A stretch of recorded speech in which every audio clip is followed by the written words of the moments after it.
ഇന്നത്തെ വീഡിയോ എൻ്റെ ഒരു മോർണിംഗ് വീഡിയോ ആണ്. രാവിലെ ചായ പരിപാടികൾ കഴിഞ്ഞപ്പോൾ തന്നെ ചോറിനുള്ള അരിയും കൂടെ കുക്കറിൽ വെച്ചിട്ടുണ്ടായിരുന്നു.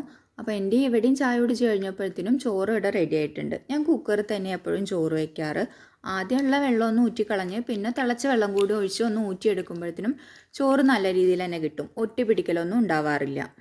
ഉപ്പേരിക്ക് വേണ്ടിയിട്ട് ഞാൻ ഇന്നലെ തന്നെ മുതിര വെള്ളത്തിലിട്ട് വെച്ചിട്ടുണ്ടായിരുന്നു. അപ്പോൾ അതൊക്കെ ഒന്ന് കഴുകി ഉപ്പ് ഇട്ടിട്ട് കുക്കറിൽ വേവിക്കാനായിട്ട് വെച്ചു. ഇനി അതിലേക്കുള്ള തേങ്ങയും കൂടി ചിരകി എടുക്കണം. അപ്പോൾ ഈ തേങ്ങ ചിരകുമ്പോഴൊക്കെ ഇവ കയ്യിൽ തന്നെ ഉണ്ട്. ആൾക്കൊന്ന് കുറച്ചൊരു വാശിയുണ്ട്. അപ്പോൾ അവളെ എടുത്തും കൊണ്ട് തന്നെയാണ് ഞാൻ എല്ലാം ചെയ്യാൻ നിൽക്കുന്നത്.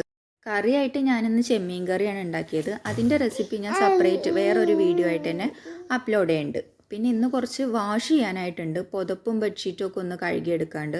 അപ്പോൾ അതെല്ലാം കൂടെ ഒന്നിച്ചിട്ട് ഇടാൻ പറ്റില്ല. അപ്പോൾ ഞാൻ ആദ്യം തന്നെ ഒരു പുതപ്പ് രാവിലെ ഇട്ടിട്ടുണ്ടായിരുന്നു. അപ്പോൾ അതായിട്ടുണ്ട്. അപ്പോൾ അതൊന്ന് എടുത്ത് വിരിച്ചിടണം. എന്നിട്ട് അടുത്ത സെറ്റ് വാഷ് ചെയ്യാനായിട്ട് ഇടണം. അപ്പോൾ ആ പണിയും കൂടിയൊക്കെ ഒന്ന് ചെയ്തെടുത്തു.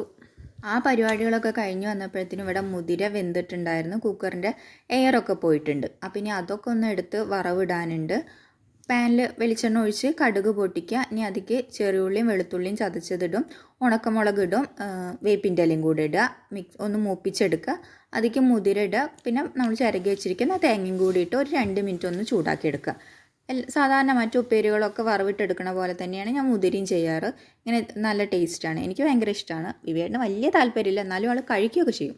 പിന്നെ പാത്രങ്ങളൊക്കെ കുറച്ച് കഴുകാനുണ്ടായിരുന്നു. അതൊക്കെ കഴുകിയെടുത്ത് ഈ സ്റ്റൗവും കൂടി ഒന്ന് ക്ലീൻ ചെയ്തിടണം. അപ്പോഴത്തേനും ഇവ അത്യാവശ്യം നന്നായിട്ട് വാശി പിടിക്കാൻ തുടങ്ങിയിട്ടുണ്ട്. ഇനി അവളെ ഒന്ന് സമാധാനപ്പെടുത്തി എടുക്കാനുണ്ട്. അപ്പോൾ എൻ്റെ വീഡിയോസൊക്കെ ഇഷ്ടമാവുന്നുണ്ടെങ്കിൽ ചാനൽ സബ്സ്ക്രൈബ് ചെയ്യുക, ലൈക്ക് ചെയ്യുക, ഷെയർ ചെയ്യുക,